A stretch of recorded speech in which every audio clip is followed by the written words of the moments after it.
आइए दोस्तों, अब हम सॉल्व करेंगे एनसीईआरटी गणित प्रश्नावली 1.2 का दूसरा सवाल। ये क्लास 11th वालों के लिए है और दूसरा सवाल हम सॉल्व करते हैं। मैंने आप लोगों के कमेंट के अकॉर्डिंग इंग्लिश मीडियम और हिंदी मीडियम दोनों को ही लेकर के चलूँगा और मैंने टाइप कर लिया है। चलिए अब हम बहुत ही शानदार तरीके से समझते हैं। सबसे पहले हम क्वेश्चन पढ़ेंगे। क्वेश्चन दिया गया है कि निम्नलिखित समुच्चय में से कौन परिमित और कौन अपरिमित है। Which of the following sets are finite और infinite। कहने का मतलब सेट्स यानी समुच्चय, ठीक है, और फाइनाइट यानी परिमित और इनफाइनाइट यानी अपरिमित, ठीक है। तो सवाल यह उठता है कि परिमित और अपरिमित का मतलब क्या होता है। देखो भैया, परिमित का मतलब ये समझो, परिमित अगर आपको समुच्चय पहचानना है यानी फाइनाइट सेट्स आपको पहचानना है तो याद रखना, जिसका अंतिम अवयव दे रखा हो, अंतिम एलिमेंट्स दे रखा हो, ठीक है, वो कहलाएगा फाइनाइट यानी परिमित समुच्चय, ठीक है। और अपरिमित का मतलब समझिए, अपरिमित का मतलब यह हुआ कि जिसका अंतिम पद ना दे रखा हो, अंतिम पद आपको पता ना हो, ठीक है, वो कहलाता है इनफाइनाइट।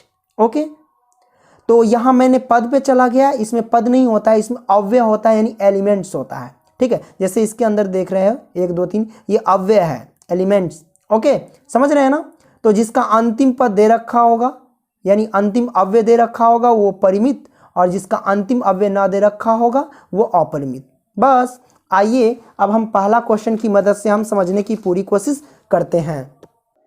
तो जैसा कि आप देख सकते हैं, पहला क्वेश्चन कहता है कि the sets of month of a year, यानी वर्ष के महीनों का समुच्चय है, ठीक है। तो वर्ष के महीनों का समुच्चय लिखना है। चलो मान लेते हैं समुच्चय ए यानी सेट्स ए। आप चाहो तो नहीं मान भी सकते हो, कोई दिक्कत नहीं है। तो मैंने सेट्स ए मान लिया यानी समुच्चय ए मान लिया। अब वर्ष के महीने का लिखना है। चलो मान लेते हैं यहाँ पे जनवरी, उसके बाद फरवरी, ओके, उसके बाद मार्च, MARCH, या पूरा भी लिख सकते हो, नहीं लिख सकते, ठीक है। जनवरी फरवरी मार्च डॉट डॉट डॉट, अब हम लास्ट वाला लिख देते हैं दिसंबर, ठीक है, दिसंबर। तो आपने इसका देखा कि अंतिम अव्यय दे रखा है, अंतिम जनवरी फरवरी मार्च अप्रैल मई जून जुलाई, जहां तक जाए तो टोटल जाएगा दिसंबर तक, ठीक है। तो भैया इसका देख लो, अंतिम क्या है, अव्यय दे रखा है। जब अंतिम अव्यय दे रखा होगा तो वो क्या कहलाएगा, परिमित समुच्चय। तो हम इसको लिख सकते हैं, यह है परिमित समुच्चय, परिमित समुच्चय, ठीक है। तो भैया ये सब जो है ना बहुत सिंपल है क्वेश्चन, ठीक है। तो आपने समझ लिया, तो पहला का आंसर हमारे पास आ चुका है, परिमित समुच्चय। ओके, कोई दिक्कत नहीं, बिल्कुल नहीं। आइए दूसरा प्रश्न लेते हैं। दूसरा हमारे पास है कि देखिए 1 2 3 डॉट डॉट डॉट, ठीक है, और ये समुच्चय बताना है कि परिमित है या अपरिमित है। तो भैया इसका देख लो, 1 2 3 डॉट डॉट दिया गया है, लेकिन इसका अंतिम पद नहीं दे रखा है। इसका मतलब ये होगा क्या, अपरिमित। क्या होगा ये, अपरिमित समुच्चय, ठीक है। कोई दिक्कत नहीं, आपने समझ लिया, इसका अंतिम पद नहीं दे रखा है तो अपरिमित समुच्चय। तो दूसरा का हो गया भैया, मान लो कि सेट कोई बी है, ठीक है, और ये 1 2 3 डॉट डॉट डॉट ये दिया, अंतिम पद अंतिम अव्यय नहीं दे रखा है। इसका मतलब ये हो गया अपरिमित समुच्चय, ठीक है, समुच्चय। कोई दिक्कत नहीं, शानदार तरीके से समझ में आ रही होगी, है ना।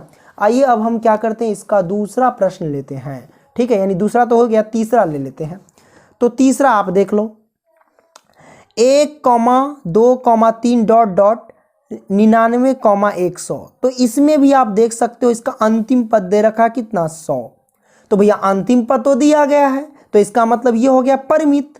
तो हम इसको डायरेक्ट लिख सकते हैं, तीसरा का परिमित। तीसरा का आंसर क्या होगा, परिमित समुच्चय, ठीक है। तो हम लिख देते हैं परिमित, ठीक है, परिमित समुच्चय, है ना। तो बहुत सिंपल सब है, आपको समझ में आ रही होगी, है कि नहीं। आइए चौथा ले लेते हैं।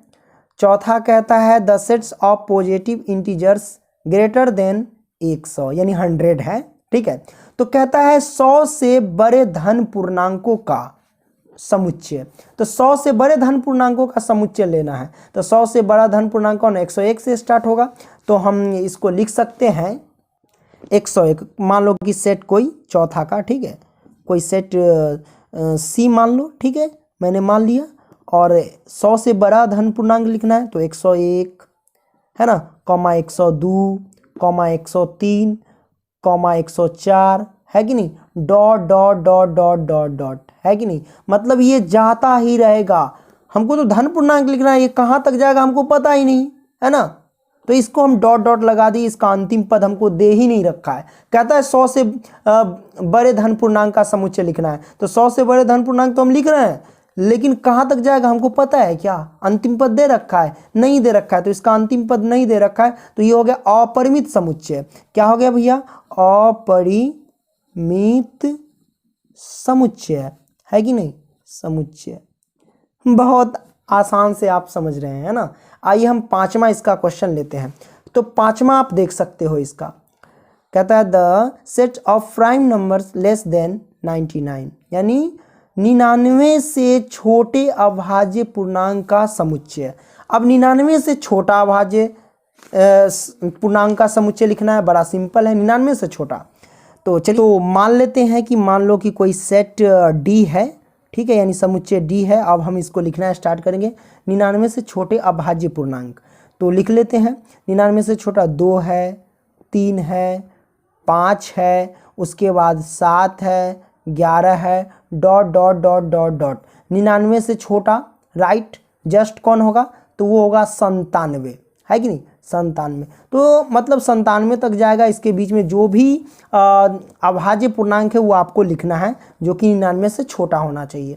तो आप इसमें देख सकते हो कि इसका भी अंतिम पद दे रखा है ना, यानी अंतिम अव्यय दे रखा है, यानी अंतिम एलिमेंट्स दे रखा है। तो अंतिम जब दे रखा है तो भैया ये क्या हो गया? पांचवा हमारे पास इसका आंसर क्या हो जाएगा? तो परिमित समुच्चय, परिमित समुच्चय, समुच्चय।